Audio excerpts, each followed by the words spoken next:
राम राम दोस्तों, जय बाबा नीम करोली महाराज जी की। आशा है कि आपके ऊपर भी बाबा नीम करोली जी की अपार कृपा होगी, आपके घर परिवार में भी सभी कुछ मंगल होंगे। दोस्तों, यही मैं प्रार्थना करता हूँ सभी देवी देवताओं से। दोस्तों, आज मैं आपको सुनाता हूँ श्रीमद् भागवत गीता का अध्याय 2 गीता का सार। इसे सुने और श्री कृष्ण जी की और भगवान की ये महिमा है, गीता का ज्ञान, इसका अमोघ रसपान करें। तो शुरू करते हैं गीता का सार। संजय ने कहा, करुणा से व्याप्त शोकयुक्त अश्रुपूरित नेत्रों वाले अर्जुन को देखकर मधुसूदन कृष्ण ने ये शब्द कहे। श्री भगवान ने कहा, हे अर्जुन, तुम्हारे मन में यह कलमश आया कैसे? यह उस मनुष्य के लिए तनिक भी अनुकूल नहीं है जो जीवन के मूल्य को जानता हो। इससे उच्च लोक की नहीं अपितु अपयश की प्राप्ति होती है। हे प्रथापुत्र, इस हीन नपुंसकता को प्राप्त मत करो, यह तुम्हें शोभा नहीं देता। हे शत्रुओं के दमन करता, हृदय की क्षुद्र दुर्बलता को त्याग कर युद्ध के लिए खड़े हो जाओ। अर्जुन ने कहा, हे शत्रुहंता, हे मधुसूदन, मैं युद्ध भूमि में किस तरह भीष्म तथा द्रोण जैसे पूजनीय व्यक्तियों पर उलटकर बाण चलाऊंगा। ऐसे महापुरुषों को जो मेरे गुरु हैं, उन्हें मारकर जीने की अपेक्षा इस संसार में भीख मांगकर खाना अच्छा है। भले ही वे सांसारिक लाभ के इच्छुक हों, किंतु हैं तो गुरुजन ही। यदि उनका वध होता है तो हमारे द्वारा भोग्य प्रत्येक वस्तु उनके रक्त से सनी होगी। हम यह भी नहीं जानते कि हमारे लिए क्या श्रेष्ठ है, उनको जीतना या उनके द्वारा जीते जाना। यदि हम धृतराष्ट्र के पुत्रों का वध कर देते हैं तो हमें जीवित रहने की आवश्यकता नहीं है, फिर भी वे युद्ध भूमि में हमारे समक्ष खड़े हैं। अब मैं अपनी कृपण दुर्बलता के कारण अपना कर्तव्य भूल गया हूँ और सारा धैर्य खो चुका हूँ। ऐसी अवस्था में मैं आपसे पूछ रहा हूँ कि जो मेरे लिए श्रेष्ठकर हो उसे निश्चित रूप से बताएं। अब मैं आपका शिष्य हूँ और आपका शरणागत हूँ, कृपया मुझे उपदेश दें। मुझे ऐसा कोई साधन नहीं दिखता जो मेरी इंद्रियों को सुखाने वाले इस शोक को दूर कर सके। स्वर्ग पर देवताओं के आधिपत्य की तरह इस धन धान्य संपन्न सारी पृथ्वी पर निष्कंटक राज्य प्राप्त करके भी मैं इस शोक को पूरा नहीं कर सकूंगा। संजय ने कहा, इस प्रकार कहने के बाद शत्रुओं का दमन करने वाले अर्जुन कृष्ण से बोले, हे गोविंद, मैं युद्ध नहीं करूंगा, और चुप हो गया। हे भरतवंशी धृतराष्ट्र, उस समय दोनों सेनाओं के मध्य शोकमन्य अर्जुन से कृष्ण ने मानो हंसते हुए ये शब्द कहे। श्री भगवान ने कहा, तुम पंडित्य पूर्ण वचन कहते हुए उनके लिए शोक कर रहे हो जो शोक करने योग्य नहीं है। जो विद्वान होते हैं वे न तो जीवित के लिए और न ही मृत के लिए शोक करते हैं। ऐसा कभी नहीं हुआ कि मैं ना रहा हूँ या तुम ना रहे हो, अथवा ये समस्त राजा और समस्त राज्य ना रहे हों, और ना ऐसा हुआ है कि भविष्य में हम लोग नहीं रहेंगे।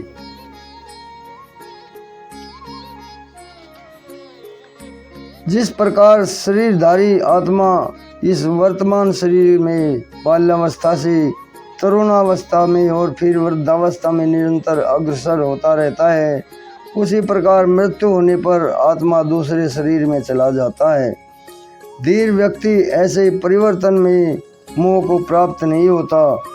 हे कुंती पुत्र, सुख तथा दुख का क्षणिक उदय तथा कालक्रम में उनका अंत दीन होना सर्दी तथा गर्मी की ऋतुओं के आने और जाने के समान है। हे भरतवंशी, वे इंद्रिय बोध से उत्पन्न होते हैं और मनुष्य को चाहिए कि अविचल भाव से उनको सहन करना सीखे।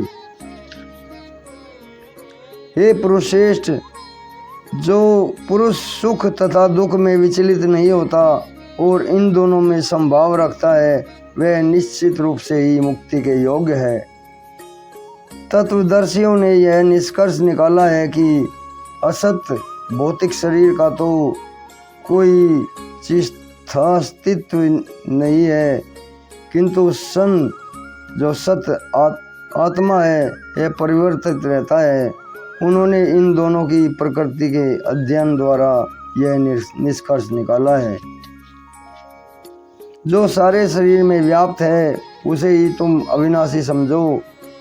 अब उस अव्यय आत्मा को नष्ट करने में कोई भी समर्थ नहीं है।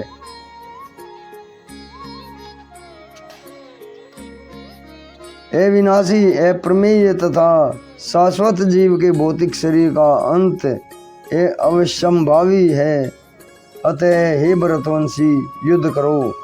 जो इस जीवात्मा को मारने वाला समझता है तथा जो इसे मरा हुआ समझता है, वे दोनों ही अज्ञानी है, क्योंकि आत्मा ना तो मरता है और ना ही मारा जाता है।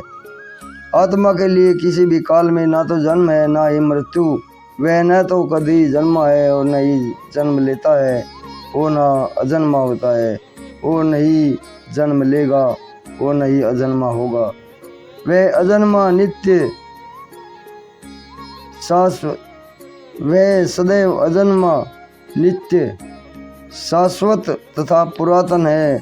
शरीर के मारे जाने पर वह मारा नहीं जाता।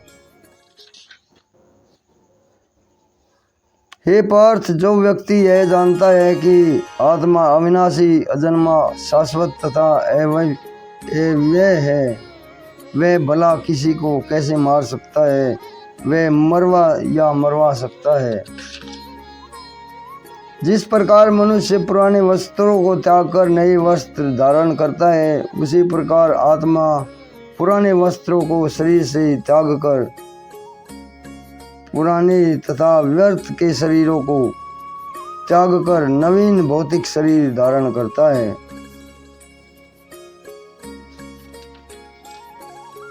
यह आत्मा ना तो कभी किसी शस्त्र द्वारा खंड खंड किया जा सकता है, न ही अग्नि द्वारा जलाया जा सकता है, न जल द्वारा भिगोया, न वायु द्वारा सुखाया जा सकता है।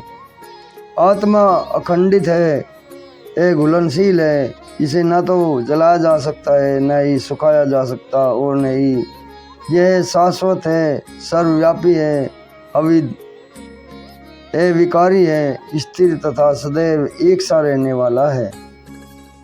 यह आत्मा व्यक्त, कल्पनीय तथा परिवर्तनीय कहा जाता है। यह जानकर तुम्हें शरीर के लिए शोक नहीं करना चाहिए, किंतु यदि तुम ऐसा सोचते हो कि आत्मा अथवा जीवन का लक्षण सदा जन्म लेता है तथा सदा मरता है, तो भी हे माँ बाबू, तुम्हारे शोक करने में कोई कारण नहीं है।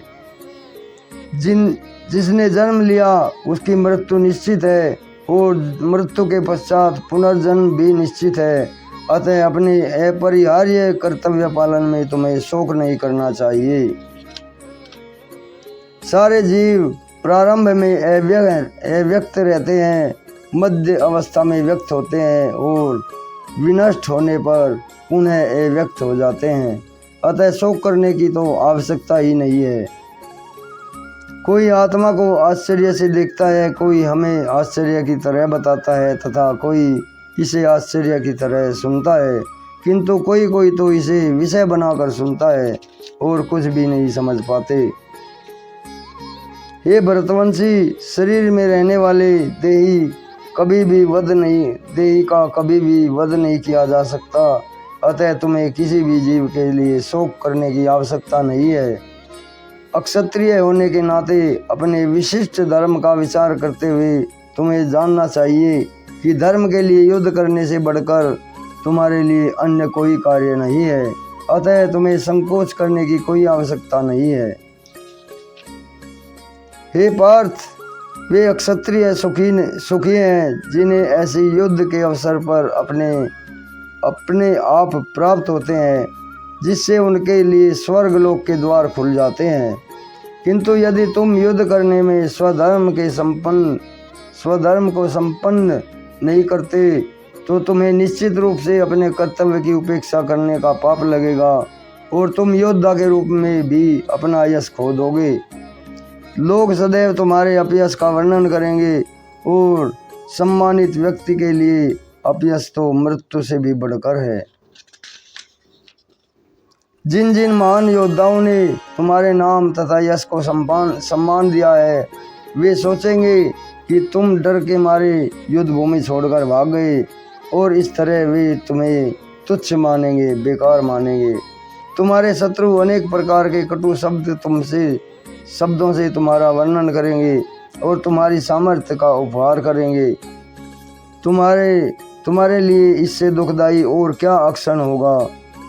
हे कुंती पुत्र, तुम यदि युद्ध में मारे जाओगे तो स्वर्ग प्राप्त करोगे, यदि तुम जीत जाओगे तो पृथ्वी के साम्राज्य को भोगोगे।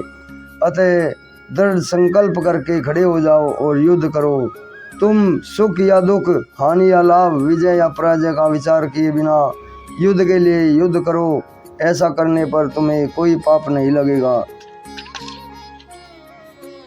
यहाँ मैं वैश्लेषिक अध्ययन सांख्य द्वारा इस ज्ञान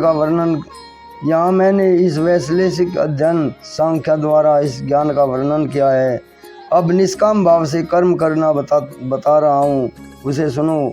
हे प्रथापुत्र, तुम यदि ऐसे ज्ञान में कर्म करोगे तो तुम कर्मों के बंधन से अपने को मुक्त नहीं कर सकोगे। ऐसे ज्ञान के कर्म करोगे तो तुम कर्मों के बंधन से अपने को मुक्त कर सकते हो।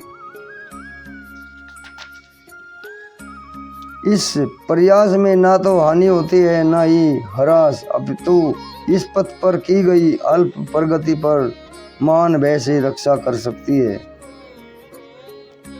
जो इस मार्ग पर चलते हैं वे प्रयोजन में दृढ़ रहते हैं और उनका लक्ष्य भी एक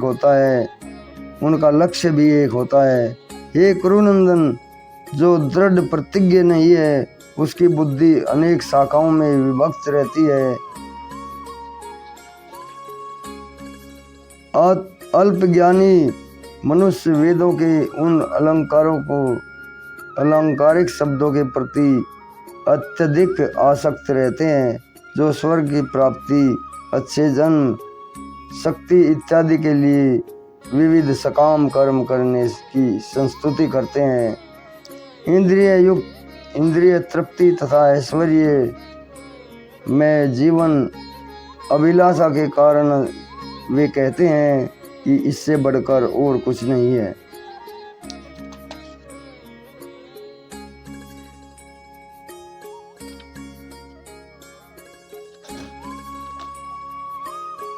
जो लोग इंद्रिय भोग तथा भौतिक ऐश्वर्य के प्रति अत्यधिक आसक्त होने से ऐसी वस्तुओं को मोहग्रस्त हो जाते हैं, उनके मनों में भगवान के प्रति भक्ति का दृढ़ निश्चय नहीं होता। वेदों के मुख्यतया प्रकृति के 3 गुणों का वर्णन हुआ है। हे अर्जुन, इन तीनों गुणों से ऊपर उठो। समस्त द्वैतों और लाभ तथा सुरक्षा की सारी चिंताओं से मुक्त होकर आत्मपरायण बनो। एक छोटे से कूप का सारा कार्य एक विशाल जलाशय से तुरंत पूरा हो जाता है। इसी प्रकार वेदों के आंतरिक तात्पर्य जानने वाले को उसके सारे प्रयोजन सिद्ध हो जाते हैं। तुम्हें अपना कर्तव्य करने का अधिकार है, किंतु कर्म के फलों के तुम अधिकारी नहीं हो। तुम ना तो कभी अपने आप को अपने कर्मों से फलों का कारण मानो और न ही कर्म करने में कभी आसक्त हो। हे अर्जुन, जय अथवा पराजय को समस्त आसक्ति त्याग कर समभाव से अपना कर्म करो, ऐसी समता योग कहलाती है। हे धनंजय, भक्ति के द्वारा समस्त गृहीत कर्मों से दूर रहो और उसी भाव से भगवान की शरण में ग्रहण करो। और जो व्यक्ति अपने सकाम कर्म फलों को भोगना चाहते हैं वे कृपण हैं। भक्ति में संलग्न मनुष्य इस जीवन में अच्छे तथा बुरे कार्यों से अपने को मुक्त कर लेता है। अतः योग के लिए प्रयत्न करो, क्योंकि सारा कार्य कौशल यही है। इस तरह भगवत भक्ति में लगे रहकर बड़े बड़े ऋषि मुनि अथवा भक्तगण अपने आप को इस भौतिक संसार में कर्म के फलों से मुक्त कर लेते हैं। इस प्रकार वे जन्म मृत्यु के चक्र से छूट जाते हैं और भगवान के पास जाकर उस अवस्था को प्राप्त करते हैं जो समस्त दुखों से परे है। जब तुम्हारी बुद्धि मोह रूपी सघन वन को पार कर जाएगी तो तुम सुने हुए तथा सुनने योग्य सबके प्रति अन्यमस्तक हो जाओगे, मनस्क हो जाओगे। जब तुम्हारा मन वेदों की अलंकारमयी भाषा से विचलित ना हो, वह आत्म साक्षात्कार की समाधि में स्थिर हो जाए, तब तुम्हें दिव्य चेतना प्राप्त हो जाएगी। अर्जुन ने कहा, हे कृष्ण, अध्यात्म में लीन चेतना वाले व्यक्ति स्थिति प्रत्यज्ञ के क्या लक्षण है, वह कैसे बोलता है तथा उसकी भाषा क्या है, वह किस प्रकार बैठता और चलता है। श्री भगवान ने कहा, हे पार्थ, जब मनुष्य मनोधर्म से उत्पन्न होने वाली इंद्रिय तृप्ति को समस्त कामनाओं का परित्याग कर देता है और जब इस तरह से विशुद्ध हुआ उसका मन आत्मा में संतोष प्राप्त करता है, तो वह विशुद्ध दिव्य चेतना को प्राप्त स्थित प्रज्ञ कहा जाता है, जो त्रैतापों के होने पर भी मन में विचलित नहीं होता अथवा सुख में प्रसन्न नहीं होता और आसक्ति में भय में क्रोध से मुक्त है। वह स्थिर मन वाला आदमी व्यक्ति मुनि कहलाता है। इस भौतिक जगत में जो व्यक्ति ना तो शुभ की प्राप्ति से हर्षित होता है और न ही अशुभ के प्राप्त होने पर उसे घृणा करता है, वह पूर्ण ज्ञान में स्थिर होता है। जिस प्रकार कछुआ अपने अंगों को संकुचित करके खोल के भीतर कर लेता है, उसी तरह जो मनुष्य अपनी इंद्रियों को इंद्रिय विषयों से खींच लेता है, वह पूर्ण चेतना से दृढ़ता पूर्वक स्थित हो जाता है। देहधारी जीव इंद्रिय भोग के भले ही निवृत्त हो जाएं, पर उसमें इंद्रिय भोगों की इच्छा बनी रहती है, लेकिन उत्तम रस के अनुभव होने से ऐसे कार्यों को बंद करने वह भक्ति में स्थिर हो जाता है। हे अर्जुन, इंद्रियां इतनी प्रबल और वेगवान है, वे उस विवेकी पुरुष के मन को भी बलपूर्वक हरा लेती हैं और उसने वश में करने का प्रयत्न करता है। जो इंद्रिय को पूर्णतः वश में रखते हुए इंद्रिय संयम मत करता है और अपनी चेतना को मुझ में स्थिर कर देता है, वह मनुष्य बुद्धिमान कहलाता है, स्थिर बुद्धि कहलाता है। इंद्रिया विषयों का चिंतन करते हुए मनुष्य की उसमें आसक्ति उत्पन्न हो जाती है और ऐसी आसक्ति में काम उत्पन्न होता है और फिर काम से क्रोध प्रकट होता है। क्रोध से पूर्ण मोह उत्पन्न होता है और मोह से स्मरण शक्ति का विनष्ट होता है और जब स्मरण शक्ति भ्रमित हो जाती है तो बुद्धि नष्ट हो जाती है और बुद्धि से नष्ट होने से पर मनुष्य भवकूप में पुनः गिर जाता है। किंतु समस्त राग तथा द्वेष से मुक्ति एवं अपनी इंद्रियों को संयम द्वारा वश में करने में समर्थ व्यक्ति भगवान की पूर्ण कृपा प्राप्त कर सकता है। इस प्रकार से कृष्ण भावनामृत में तृष्ट व्यक्ति के लिए संसार के तीनों ताप नष्ट हो जाते हैं और ऐसी तुष्ट चेतना होने पर भी उसकी बुद्धि शीघ्र ही स्थिर हो जाती है। जो कृष्ण भावनामृत में परमेश्वर से संबंधित नहीं है, उसकी ना तो बुद्धि दिव्य होती है और न ही मन स्थिर होता है। जिसके बिना शांति की कोई संभावना नहीं है, शांति के बिना सुख भी कैसे हो सकता है। जिस प्रकार पानी में तैरती नाव को प्रचंड वायु दूर बहा ले जाती है, उसी प्रकार विचरणशील इंद्रियों में से कोई एक जिस पर मन निरंतर लगा रहता है, मनुष्य की बुद्धि को हर लेती है। अतः ये महाबाहु, जिस पुरुष को इंद्रिय अपने अपने विषयों से सब प्रकार से विरत होकर उसके वश में है, उसी की बुद्धि निसंदेह स्थिर है। जो सब जीवों के लिए रात्रि है, वह आत्म संयमी के जागने का समय है, और वो जो समस्त जीवों के जागने का समय है, वह आत्मनिरीक्षक मुनि के लिए रात्रि है।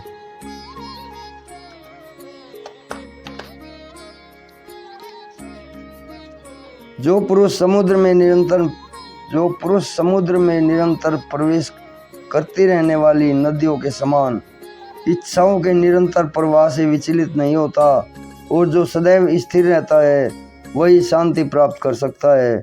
वह नहीं जो ऐसी इच्छाओं को तुष्ट करने की चेष्टा करता हो।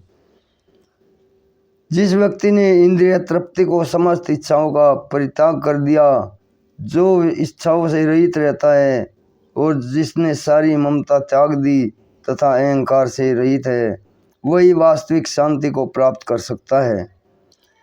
यह आध्यात्मिक तथा ईश्वरीय जीवन का पथ है, जिसे प्राप्त करके मनुष्य मोहित नहीं होता। यदि कोई जीवन के अंतिम समय में भी इस तरह स्थित हो जाए, तो वह भगवत धाम को प्राप्त होता है, भगवत धाम में प्रवेश कर सकता है। इस तरह श्रीमद् भागवत गीता का दूसरा अध्याय गीता का सार समाप्त हुआ। अभी मैं आज्ञा लेता हूँ दोस्तों। जय श्री राम, जय श्री कृष्ण, जय हनुमान जी की, जय बाबा नीम करौली महाराज जी की। सभी देवी देवता आपके ऊपर सदैव कृपा बनाए रखे, यही मेरी प्रार्थना है सभी देवी देवताओं से। चैनल को सब्सक्राइब करें मेरे भाई। जय राम जी की।